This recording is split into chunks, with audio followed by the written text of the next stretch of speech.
What do you think of that big pot, buddy? You like it? It's a pot. You want to hold the camera? Okay. Okay. Here you go. Okay. Okie dokie. You do some filming, bud?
This is the biggest concrete unboxing I have ever done and quite possibly will ever do in my entire life.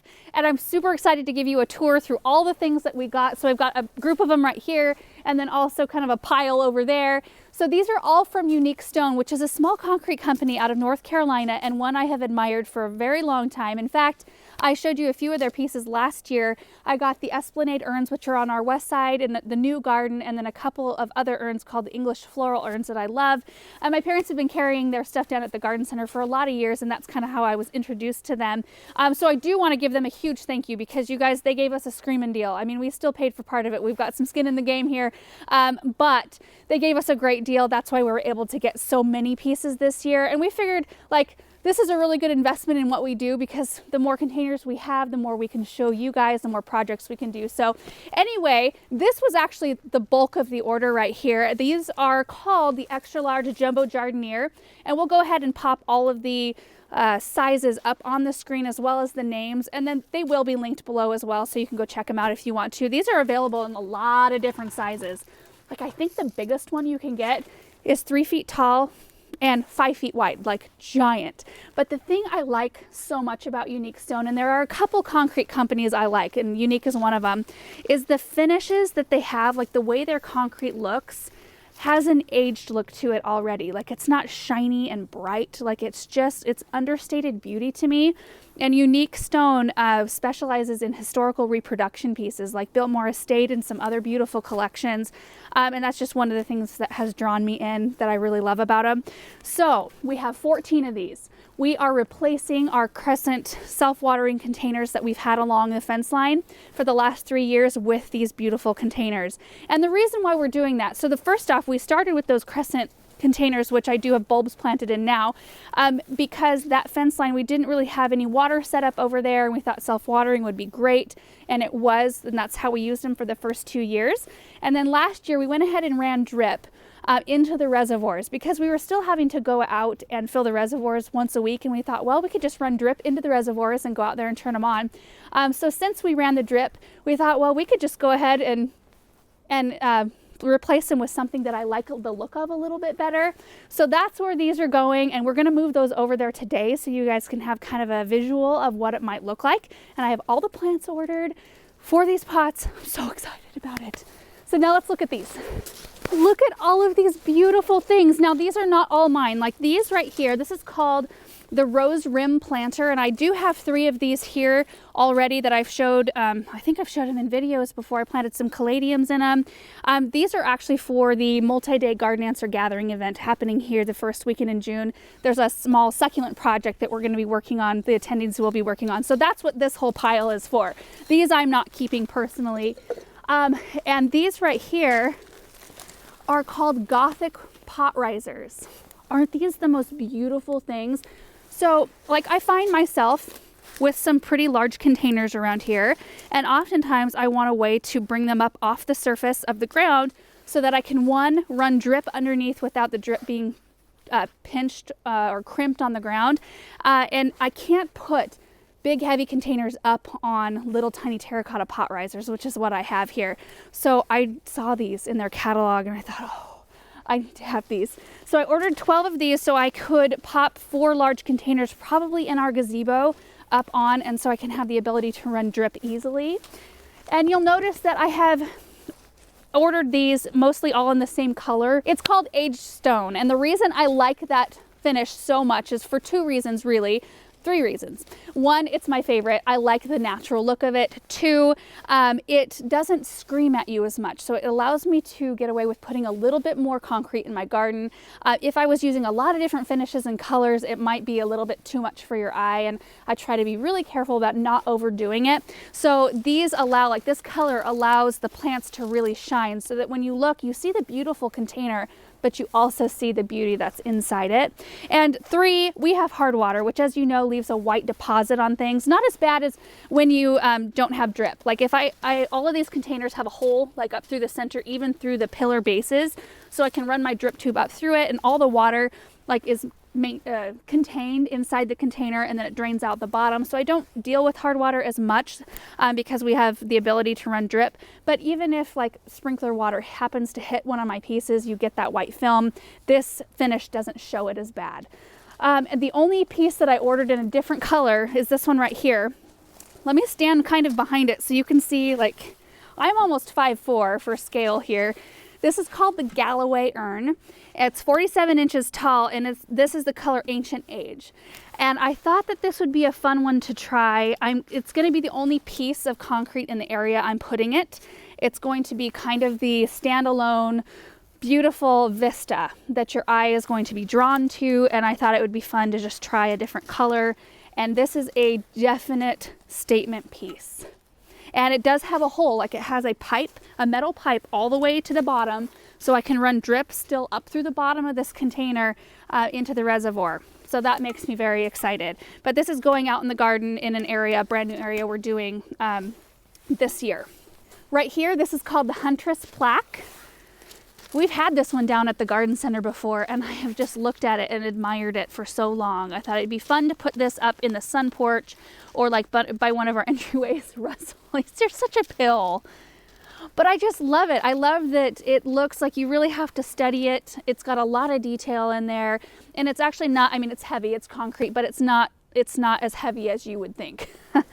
And then right here, these are called Sicilian Pedestals. I got them in 2 different sizes, and I use pedestals a lot, like a lot more than I thought I would. And I bought a pedestal last year. In fact, I think is it this size, I think. And I ended up moving it so many times. I bought it with the intention of using it in our gazebo for a Japanese maple, a small one I had potted. And I ended up moving it so many times to do flower arrangements on it over by our back kitchen door area that I just thought I need to have more so I don't have to move these things around all the time. So I bought these mainly to use in the gazebo, I think. I mean, who knows where I'll end up using them. Back here, kind of in the back row, let me just pop one up here. This is a garland Jardin Ear.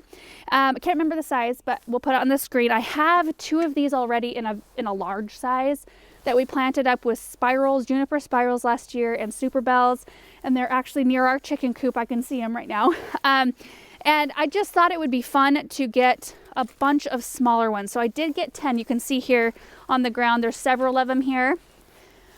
Because we are going to be doing a series, a project with smaller container combinations, just showing some smaller scale projects that you can do that don't require a ton of plants or a ton of space or giant pots.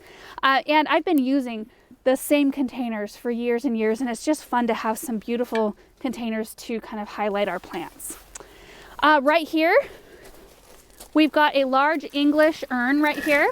It's just a pretty straight up, simple looking urn. I think I ordered the wrong size. I meant to get ones that stood about this size, like this high, to use by our French doors underneath our balcony area. And these are a little bit small, but it doesn't even matter. I think these will be perfect by any one of our walkways or by our gazebo. We've got lots of different opportunities around here to utilize containers that look like this. I could even use these inside because they're small enough. Right here, this is a large English pedestal. and they are like, ooh, they are beastie.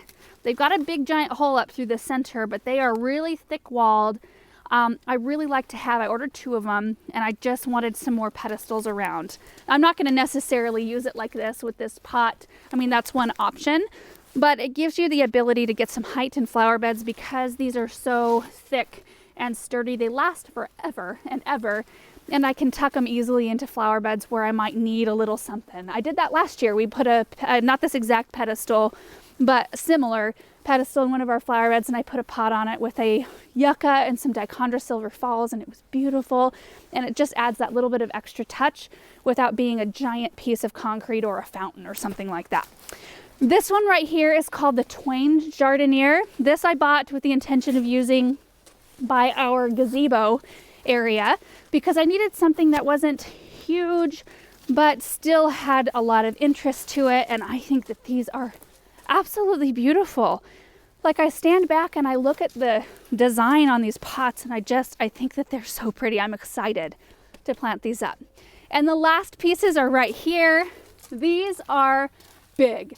These are called the Savannah urns, and I have admired these in the catalog for actually a lot of years, and I thought that these would be fun. A couple different options.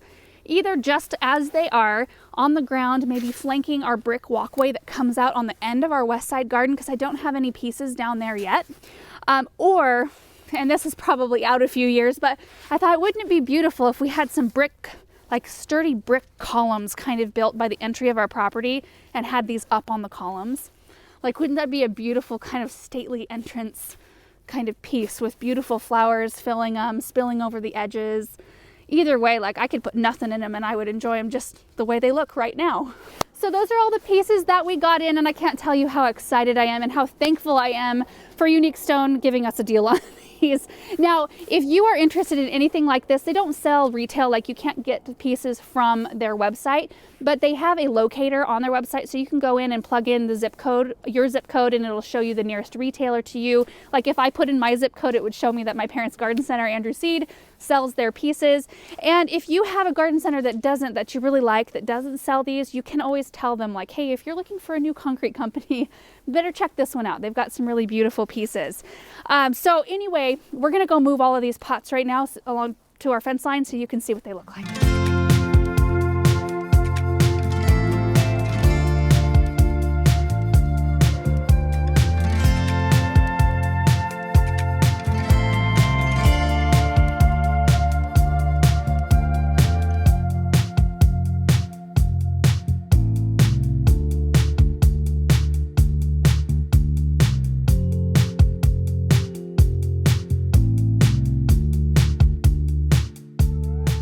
They look so good. I love them.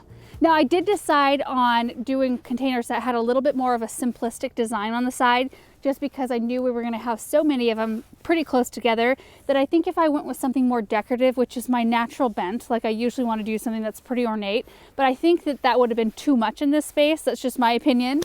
We also did not work on leveling them up at this point too much, because we still need to run the drip tubing up from underneath, which means we'll have to tip the pots and run the tubing. So after we do that and fill them with soil, then we'll work on getting them all exactly level. They look pretty darn good though at this point. And it always is nice to get pots back out here because it looks so stark in the wintertime. But I think now that we have these beautiful concrete pots here, we're not going to be moving them in and out. Like, we're not going to store them inside. We'll just leave them here, and I'll get to do something fun for the winter months in these containers this next year. So anyway, that is today's video. I was just so excited about this load that came in, and I knew that you guys would probably like to see all those pieces because you will be seeing those surface throughout the season as we utilize them in projects, and I can't wait until that starts. So anyway, these are going to sit empty for the next couple of months until it's warm enough to plant. So we'll probably get them planted last week of April, first week of May, or somewhere right around there, depending on how our spring shapes up. But anyway, that's it for today's video, and we will see you in the next one. Bye.